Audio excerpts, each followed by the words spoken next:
It's just the purpose of the discussion here is to kind of get a broad range of opinions and ideas as the people have about the area, about the role of the Residents Association, about the problems that's there. Like that to do what in the area, do you say? Oh, sure, they're well off because of Stephen's Green. And Yeah, well, but we're in the back garden, you know, in a meaningful way. What do you think, Sharon, as a younger person?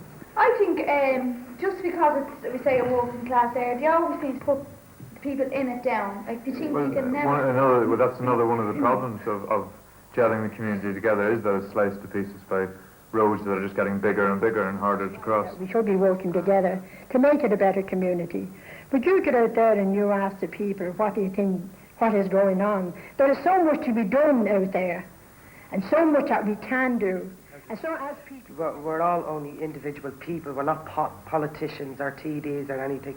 And it's just like neighbour speaking to neighbour, you know, and it's a community thing again, spirit. And that's the reason it needs to be there. It's because we're all...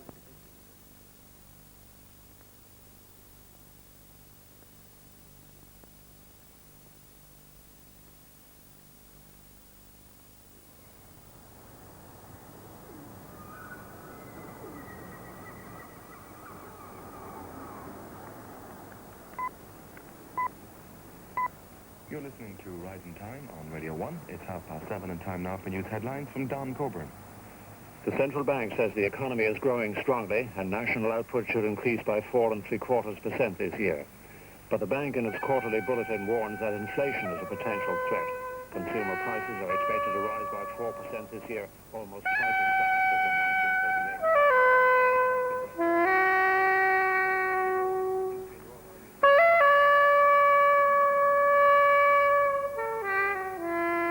People of Dublin City, spread over a number of historic communities, have witnessed an upsurge in development since the 1960s.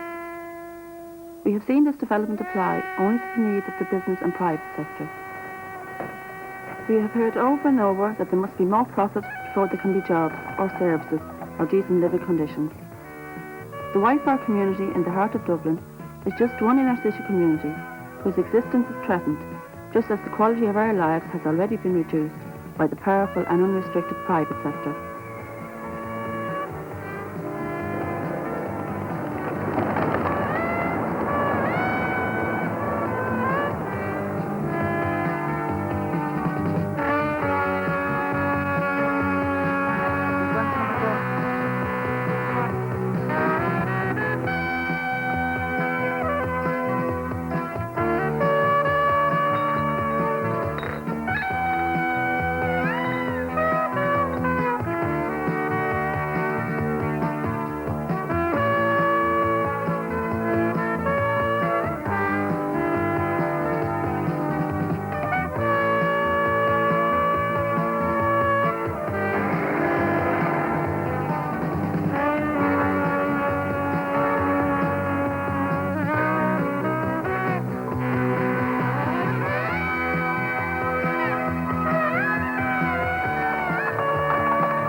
I have lived in the area all of my life. I was born in the area. I have went to school within the area.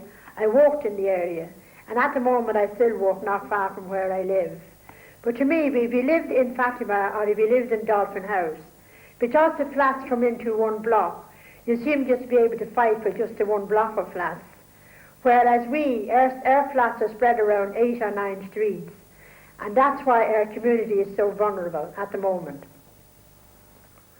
We're also separated from what we're surrounded by, from the shopping centres in Stephen's Green, even Grafton Street. People feel there's a world out there that doesn't necessarily belong to them. It's one that they're actually treated quite harshly in.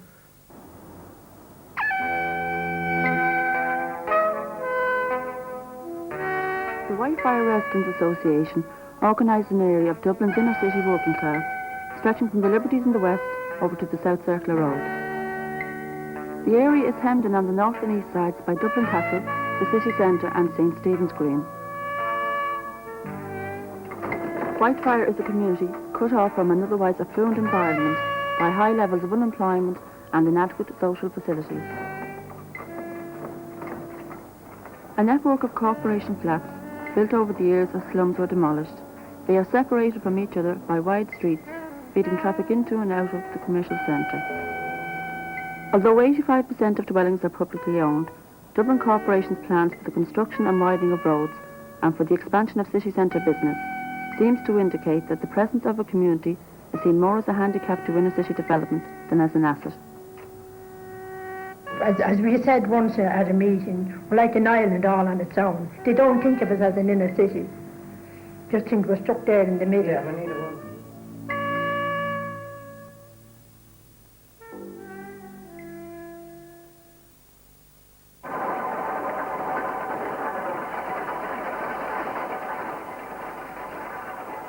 As in many working class communities, unemployment is the most severe long-term problem facing the people. Due to the enormous obstacles preventing access to advanced level education, local people are not seen as a pool of trained staff for the type of work becoming available. Service sector jobs, when they exist, such as shop retailing, are generally poorly paid. Already marginalised by mounting cutbacks imposed by successive governments, local people have seen recent business development in the area to be worse than useless in providing meaningful employment within their community. Well, in regards of the factories around the area, there was 39 factories within where the shopping centre is. They've all gone. And most of us used to get jobs in Renshaw, which that went too.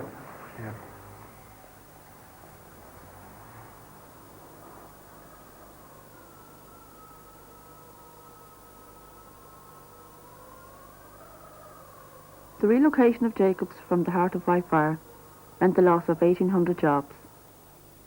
Beginning in the mid-60s with the emergence of Dublin property speculators, high land values in the inner city have produced a shift from housing and manufacture to land speculation, office block development and other high-profit enterprise. The Whitefriar community, like many working class communities in many areas of the country, as a result of the policies favourable to a business and political elite, is left to its own diminishing resources.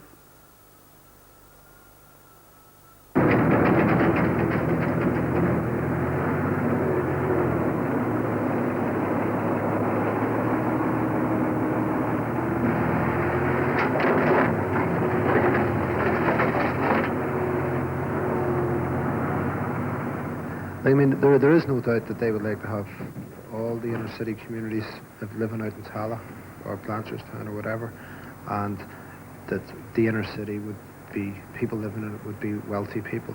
I think the city centre, land is valuable in the city centre, and they quite quickly wipe out areas where there are corporation housing if they have an excuse. Well, I feel they want to drive us out eventually. They want to make it a no-go area for people like us, like living in flats. There was fancy apartments and that, yeah, they love it because it's a prime area for that. I don't want them to run down my area where I live. I'm quite happy where I live, and probably most of these women are happy too where they live. The way they're trying to build it at the moment in the city, they're going to squeeze out the likes of ourselves and people out of the area. There only comes a yuppie land then.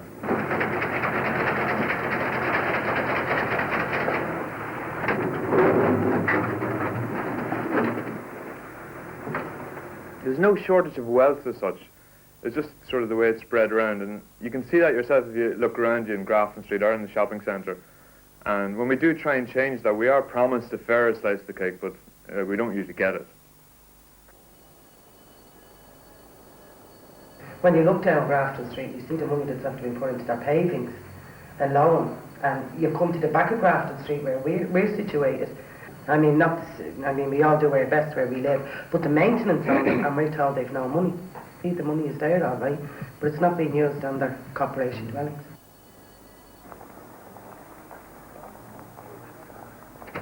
There is a change in attitude in that now they're quite blatantly turn around and say, look, it's your problem, no money, cutbacks, goodbye. To the government, we're just a thorn in their side, that they just look to just pluck us out and get rid of us and forget all about us.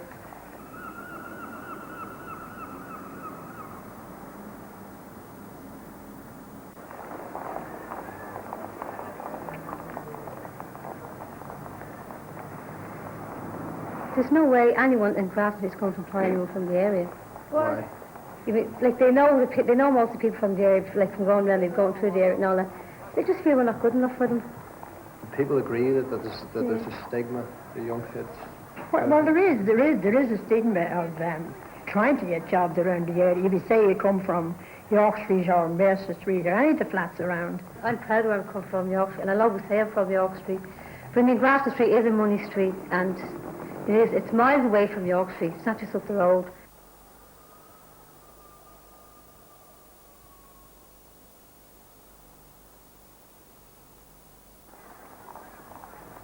What's lacking in this community is the interest of the business people to get involved in this community. I don't think so. I mean, I think that the values and the needs of the business community would be almost exact opposite to what we'd be wanting. I mean, I think that the interests of business and business people are primarily to make profit and make money. That's the first objective. I mean, it may sort of coincide that they may feel inclined to give a few of our people jobs at some stage, and if they do, that's sound. But I think it's an illusion.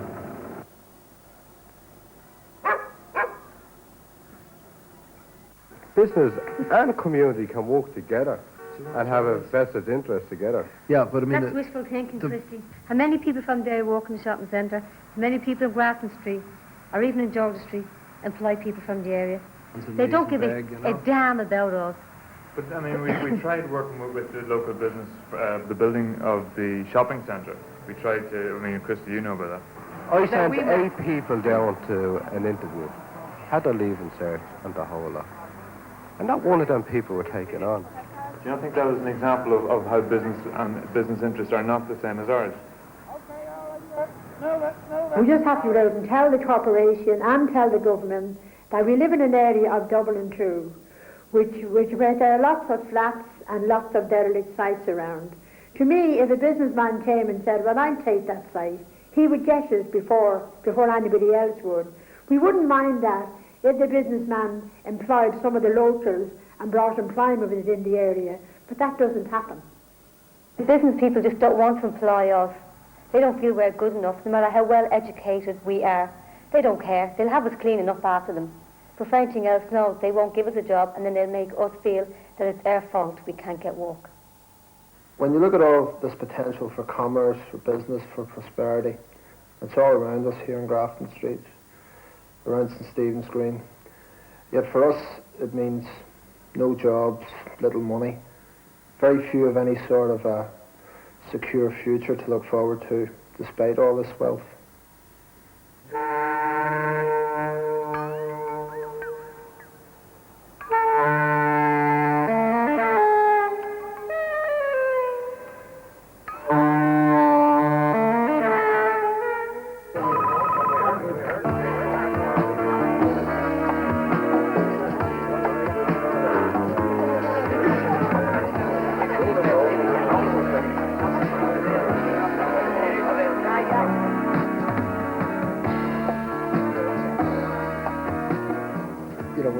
What does recession mean in real things to people? Well, recession to me means that you're hitting them hard times, but it seems to be only the working class people are the only ones that's been hit by this recession.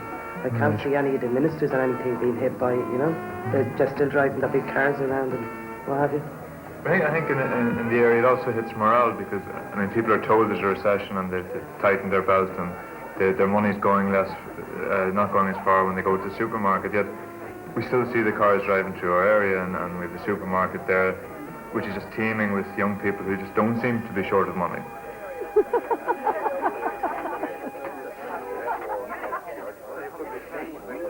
Well, who's to blame? Whose fault is it, Lena? I just feel it's the government's fault. When I feel no matter what government is in, they'll just line their own pockets and just take out your pocket. It's always us has to take my guns. Yeah, exactly. But I think the problem was that we as a country supposedly had overspent, or that's what we're told, and we built up a national debt that was totally out of hand. Yeah. But I guarantee it wasn't spent in this area. It wasn't.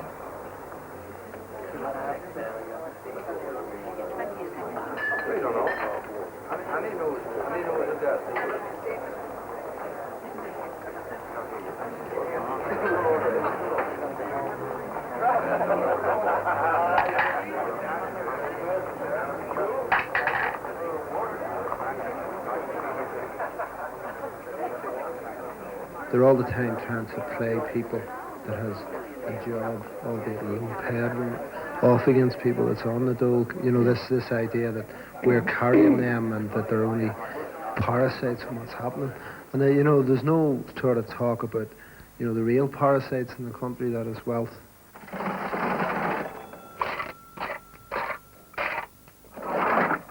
That's the traffic. Now the business news on the stock market. Shares in the Smurfit Group rose 9 pence yesterday to close at £6.20 after the company announced details of the first stage of its restructuring programme.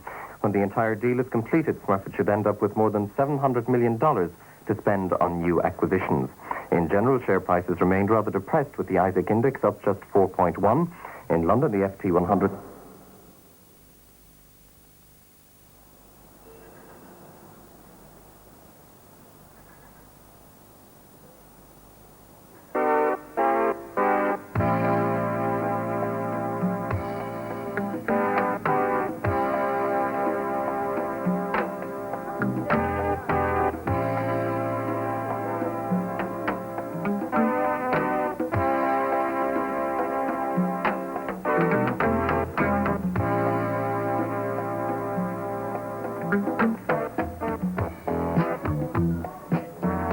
Somebody's caught fiddling the doors for 20 or 30 quid or something, you know, they're just totally, it's a big issue.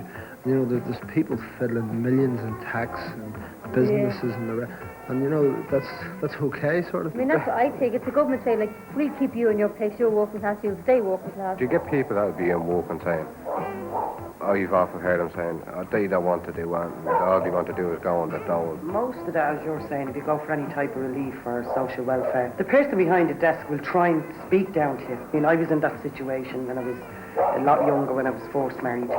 And, like, I mean, I walked out there feeling like it was something that had crawled from under a stone.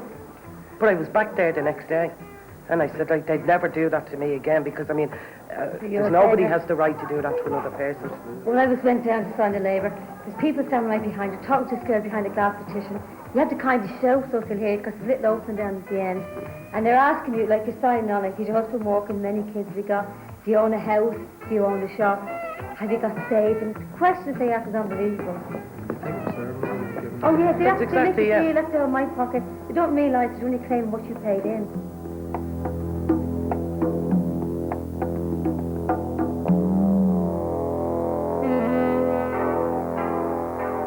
It's not that you want a handout either in the community. Like, you have, some people has been working and paying their own tax as well, and it's just that they came unemployed because of recession and everything. And I feel sorry for even the younger kids now coming up, doing nearly a week's work in Anchor and probably only getting £27 a week on cheap labour. We're talking about these so-called schemes that they brought up, you know, like job searching and all this, right? And the kids are really being exploited, because I had a nephew who was on one of them, and at the end of the week, he was getting £60 for that. I mean, that is very degrading. And the kids are being exploited, and I mean, there is no incentive for them. But that's the people again, like, not standing up. My nephew worked at that for 3 years, and when he eventually put in for the riot of this guy he was working for, he was told, no, you can go. But I think it's the government's way of showing us we're keeping you in your place. But it's up to us as a community to get out of that struggle and fight The whole those country issues. needs to do that. To address all that, I mean, there's an overall political question there. I mean, to change things in our area, you've got to have political change right across the board.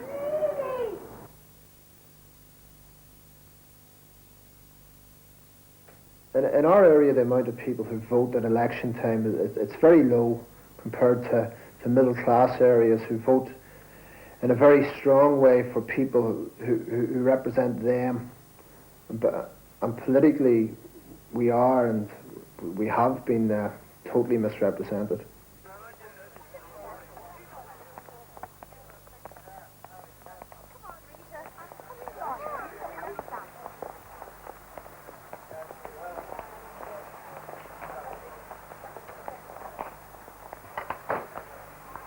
You don't want me to sing a song or anything? What would you like?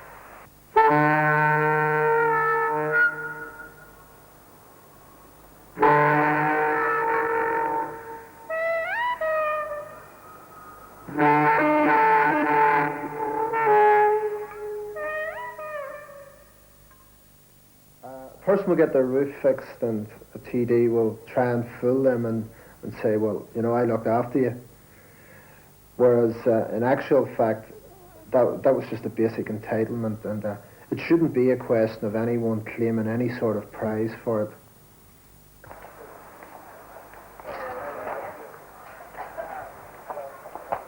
The politicians, they're so interested in their own little spot that Do you think we're tied to it? you're tied in the middle, because unfortunately you do have to depend on most of the TDs and most of the councillors to get a lot of this work done. I mean, offhand, I can't even think of one thing that's happened in the area recently that is genuinely put down to the councillors making an effort by themselves. Lena? No, I think they're hopeless. Could you name one councillor for this area? Well, there's the Workers' Party. You have You've Andy Smith. Andy Smith. You have Fine Gael. You have Peter Book. You have for Fianna Fáil, two Fianna Fáil. You have Michael McCarthy. Michael McCarry and what's her name? Mary Mooney. And one independent.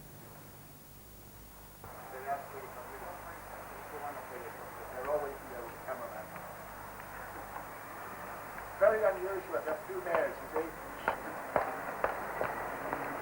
If you had a candid camera in there, I tell you, you can get a super duper comedy.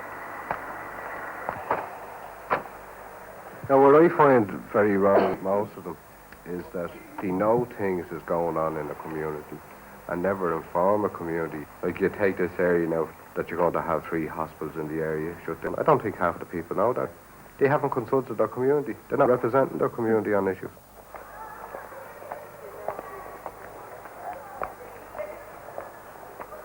The apparent inevitability of unemployment, emigration, health and social welfare cutbacks, it all builds an acceptance in people, and we find that we're struggling to get people organised, to demand a better way, to resist. Well, I think people are basically just caught up with keeping the basics together, just getting a dinner on the table, that they don't have any energy left for anything else. I know that's the way it's been for me for years now. You just don't have the energy to be going out fighting for your rights or whatever. You're just too busy counting pennies. There's a general attitude in working class communities. A lot of people look after their own nests, sort of think, if I can look after my kids, if I can get my roof fixed, well, it won't be so bad. It's getting people to realise that they all need to stand together.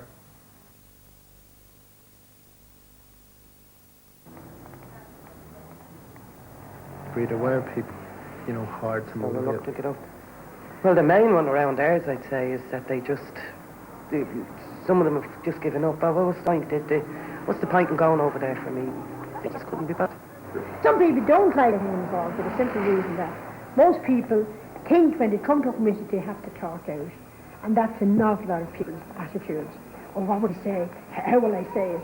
And I used to say to them, but you don't have to open your mouth. Just sit there and listen and be part of the committee. When doing things on behalf of people is a substitute for them, you can't let people sit at home feeling powerless and don't worry, we're going to do it. People feel powerless, you have to show it. I think there's a whole way of doing things that gives people a feeling that they don't have any power or role, and that's something that I think has to be challenged. I think maybe one of the most important roles of a residents' association is to stop apathy taking over when people do realise that they can't get things done or they can't get things done easily. Well, I would think that it's the residents' association job to make sure that they get angry rather than apathetic if they have to choose between one of those. Sure. You can't fight a battle on your own. You've got to have somebody pushing you behind. Well, they're more likely to listen to a group of people than they are to one single person approaching, let it be the corporation or anything else. If one person goes in, they can fob them off, whereas if a group goes in, they're taken more seriously. That's what really a There's a whole role of sort of powers and numbers and so forth, unity of strength, that's what you're saying. Yeah, that's right. Well, people don't feel that they have the power to change things at all. They're not made to feel that way. That this society isn't structured in such a way to make people feel that they have power over their lives. I try to work for both young and old within the area and explain to them that change will come. But whatever change it is, I don't know. But at the moment, we are put into a corner. And unless you go out there and fight for what you want, you're never going to get it. Well, for a long time, things have been getting worse. Everyone does their best. But we can see now there's only a certain amount any individual can do. I mean, not very much people can do by themselves. If they organise, if they work as a group, like even as a residents' association, well, then there's some chance. As an individual, you'll just get nowhere. I mean, you go down to the corporation, and it's like beating your head off a wall. They fob you off all the time. But if you go down and the Residents Association, they will listen to you and maybe get the job done. You've got to show them your strength. Do I hear 98? Given the recent rise in property prices, many house owners may now find themselves eligible for property tax. If your house is worth more than £82,772, all you have to do is fill in a simple residential property tax form. You will find forms available in main post offices and all tax offices. Self-assessment, because you know best. St. Stephen's Green Shopping Centre opened at the Progressive Street in Dublin. It's been open for less than a month, but already the residents of York Street nearby are looking upon it as a troublesome neighbour. They're complaining about dangerous traffic due to small roads and inadequate car spaces. They're also concerned about the lack of jobs given to local people and the problems that young people from the area have when they try to get into the centre. This Wednesday, the people from York Street are meeting to decide on protest action against the centre. But recently, our reporter, Kathy Moore, followed 4 young York Street... First thing I have down on the agenda here, I know we haven't really sort of got it together since Christmas, but we've a few important things down here for tonight. I want to just bring up with the shopping centre, first of all. There's more complaints of harassment of the kids down there. There was a parent on to me from Bishop Street during the week. The young fella was turfed out by a security man. So I'll be going down there with her in the morning. Tomorrow morning? Yeah, take it up with this chief security guy. If we remember the last meeting, he was fairly cooperative, but I don't think that's sort of filtering through to these people on the ground. Sure. Yeah, sure. This is going on since before Christmas, and we had a meeting with them, and what came out of that was that they were going to stop interfering with the young people that were going in and out of the shopping centre. And that anyone at a certain age would have to be accompanied by an adult on that, you know. It's still going on anyway, there's no real change, even though they promised change. That was saying, Chairman. That's it. Well, look, I'll be putting it across very strongly in the morning that the people in the area was very angry about it the last time. And if they don't get their act together, I can see a lot of prams and picketers down there. So, I mean, I think the ball's in his court. Well, we had lots of problems with the area, and one morning it was that 10 women got together and decided enough was enough. The meeting was held in the Bricklayers Hall. Now at that meeting there was at least about 500 to 700 people. It's the biggest meeting we ever had, actually. And from that meeting they decided they would elect a committee, a residents committee. So there was about 15 names put forward, and their first meeting was held. The 15 names consisted of 11 men and 4 women.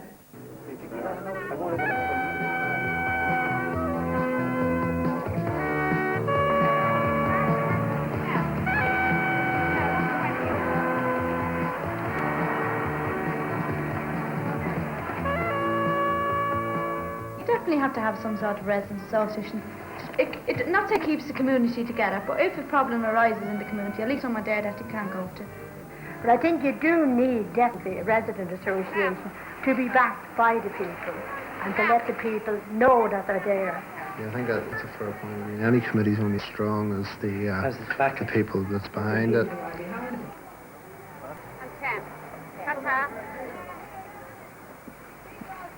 Residents Association people who live in the area are the most in touch with everything that's happening.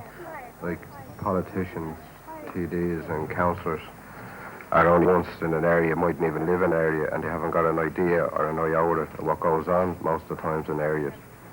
And where the people are on the ground as a residents association know what's going on and ready to put the point forward for that community. Yeah, I mean, we know all the problems. We try to make other people see our problems. But I just think that we can all work together. I think if a united front all work together, that they will listen. Well, the older committee were there during a period of expansion. It was a period when if you fought for something, there was actually a possibility you'd get it. Like services were getting better, money was becoming more available. But now all that's sort of nearly completely reversed. Now if we are fighting, we're trying to hold on to what we've got, trying to stop it being taken away from us.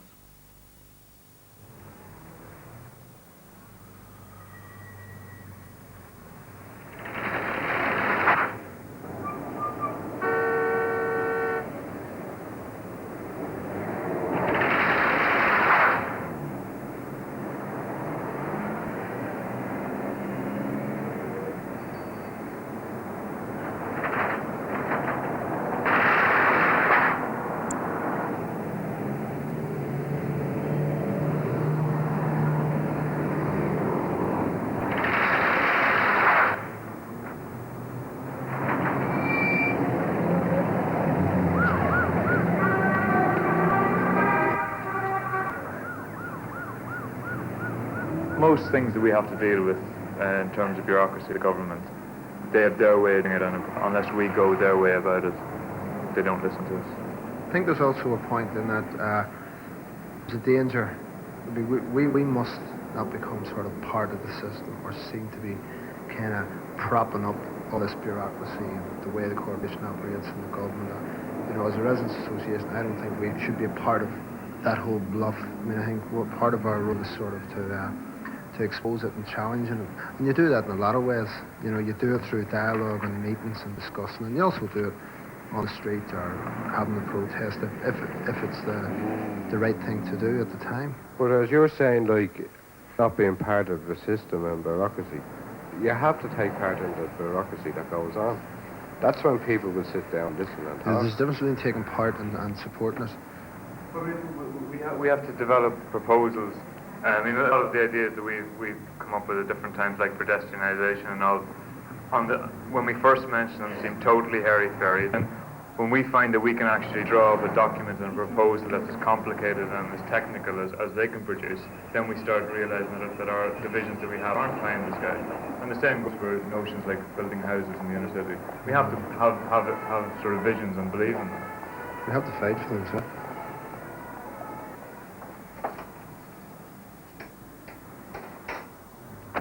There's no harm in fighting.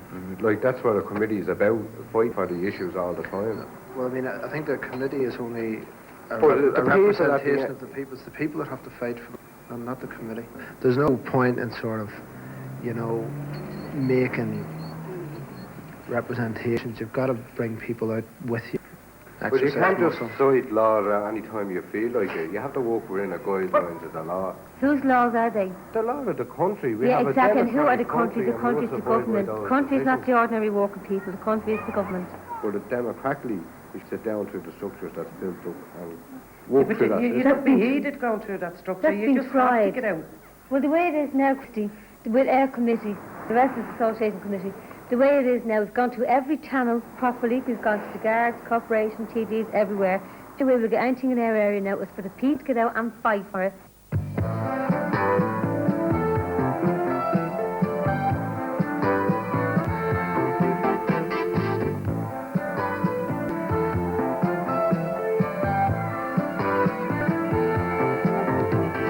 No room to fight, baby.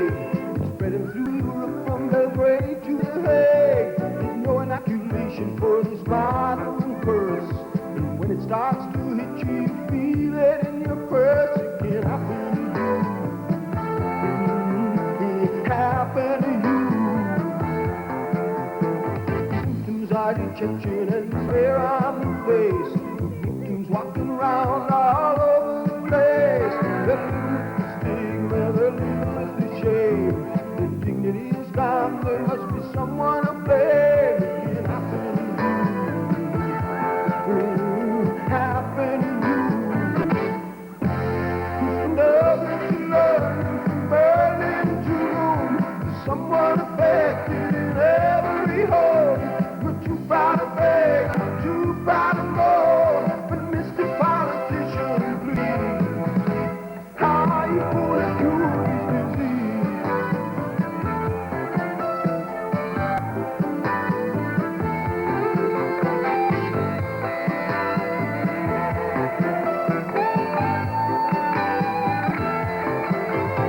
They're tired of killing time that's killing them. They're tired of going home like broken men. They're tired of avoiding friends on the street. They're tired of counting pennies when their families want to eat. It can happen to you. It happen to you. Who's from Dublin to London, from Berlin to Rome, there's someone affected in every home. We're too proud to beg and we're too proud to mourn, but Mr. Politician, please, how are you gonna cure this disease? How are you gonna cure it? How are you gonna cure it? How are you gonna cure it? The first thing is that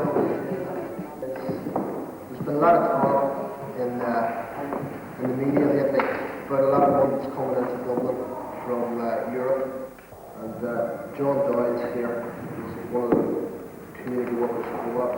And basically what's happening is there's a plan being put together for the next 4 years for Dublin by the EEC, and the government here draws it up and hands it out to them. And they're saying that there could be up to £1,000 million available in the whole of Dublin County all those 4 years. I don't think a lot of people know that yet, but I mean, I think as more and more people get to know about it, you're going to get, fairly angry about the way that money is going. People voted for the ECA with all sorts of bad texts to it on the basis of that money coming through. But that was one of the reasons. And now there's none of that money going to be spent in working class communities. There's going to be no money for cheaper bus fares, no money to extend the dark hours and electric pallet areas like that. There's going to be money whatsoever for housing. There will not be one single house or flat built for this money. There will be not one single flat refurbished for this money. Not one single job created, except maybe those ones built at the roads. There'll be no real jobs that are going to last in the next time or so. We think no way should be handed over to politicians to spend the way they're proposing. So that's what the campaign is about. We'd like to get support of the residents in this area for the campaign. Put pressure on the politicians and the court, when people do have some bit of say, because they're not going to listen to just a few people give it out. It's not until the people are going to lose votes over it. That's no delay any longer. We're going to ask specific questions maybe to the meeting. Forget, it wasn't the people who wouldn't be wrong. Once they're in there, I'm fighting on behalf of all the people. That's what they're getting paid for. That's what everybody is paying taxes for, to keep these people in their jobs. And they're doing nothing for us. So it's up to the people to let them know they're doing nothing. I think it's a good time that we They give away to them from the immaterial to me. They're in there in power, supposed to be doing the work for us. I don't care where it comes from, it's up to you. An average of 80 pence. Now, to give you an idea, I live in a one-bedroom flat in the old flat in York Street. At the beginning of this year, it was something like £6. I know it went up £1.50, which made it 25%. And now it's gone up £2, which is another 28% on top of it. That's nearly 52% inside of 12 months. Now, the last year and a half, I've only had an increase of 6% on my wages. And when I compare it, putting 50% of an increase is completely out of context with what I've already got as a wage. Of course, we're not going to see that. Can I just say that, like, the points that's raised here, we'll be taking it back to a committee meeting next Monday night and working on it accordingly, So, I mean, that's what we want. We just want feedback from what's here as to what can or should be done. We were brought up so that what educated people said was law. It's time to recognise our own needs and fight for them. That's what a residents association is about. Each and a few of us on the committee was working on a submission to put to this plan from our area. What we decided was that the biggest problem in this area is lack of housing and the poor state of the flats and so on. So I'll ask you to kind of fill you in on what we've asked the area, whether we get it or not in our area. Well, the main thing was the building of new houses. I mean, the submission kind of gives a history of the area and our needs. For one of the things are more new houses, given that we've only had 20 new houses built in the area over, the last 15, 20 years, it's the only new building. So the only piece of land that there is available, if it's not too late already, is that car park on Bride Street, which the last newsletter has a little thing, and tonight we're going to talk about that as well, where we could build maybe at least 20 houses. And the other piece of land that's possible is the car park at Huey's shop on Ainger Street, and you could have 10 new houses there. Well, that's our plan, plus maybe a 2-story block for old peoples with kind of inbuilt security. There would be a security man also at flat free there. So we had come up with a total of $1.5 million for that.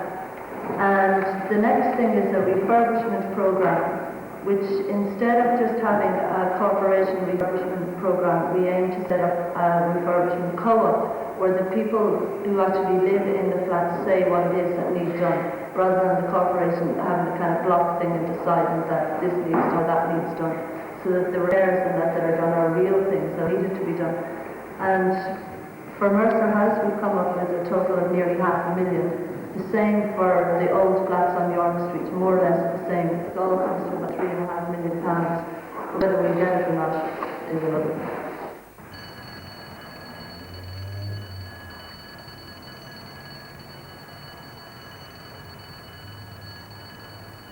All we hear is that there's no money around, that we have to put up with cutbacks. Well, as far as I'm concerned, that's crap. I believe that we have to present alternatives to the people, and that's not that difficult to do. It's not anything that we should be reluctant or inhibited to do.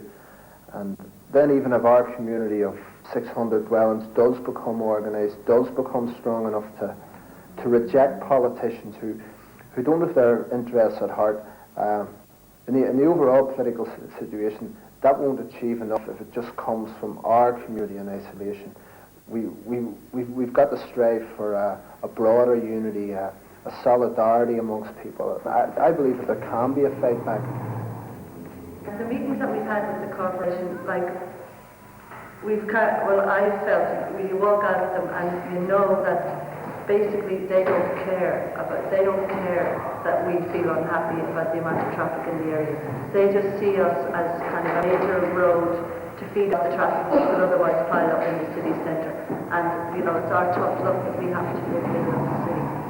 And now that we've had a few of these meetings, we feel better able to cope with that attitude, in that in future we're not going to change. One of the main things that we should stick to is that very few people who live here have cars. So why should we be told that these cars have to come through our area? They don't have to, as far as we're concerned.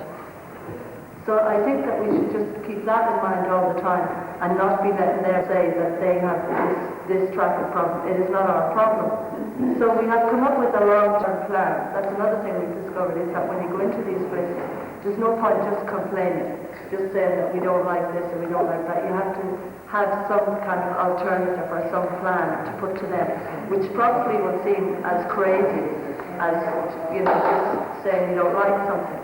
Because our long-term plan that we have come up with is kind of ultimate pedestrianisation of the whole of the cross block where the problem is of Murder Street and York Street and the streets like Dig Street and the laneway of that no traffic at all be on any of those roads.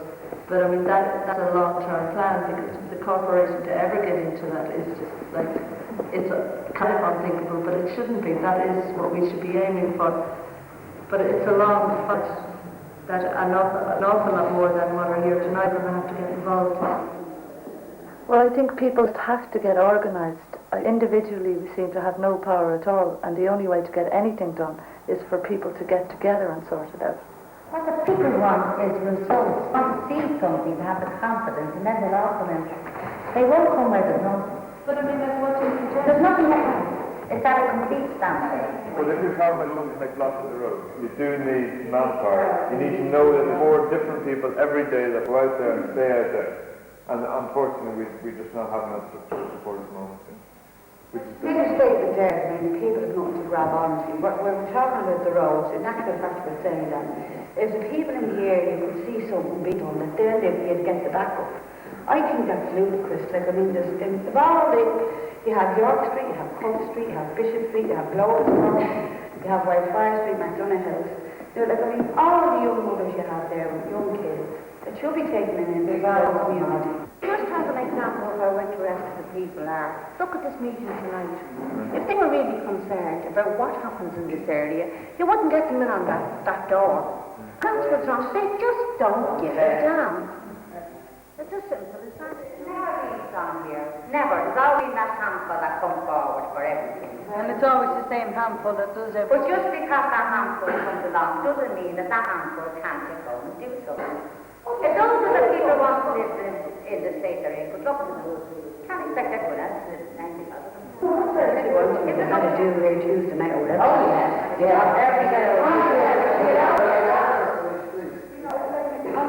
In answer to that, that's what Mr. Donegan was saying. The only thing I can say there, like, I mean, at the poor show here, that, like, I mean, there should be, I know this sounds a bit gammy, but, like, I mean, there should be some kind of dogmaticness towards some of the people in the area, some kind of rudeness to say, well, like, I mean, you come into committees, and you want this, that, and the other room, but at the end of the day, you don't want to get involved. You just want 3 or 4 or 5 or 10 to do all the fighting and do all the arguing for you.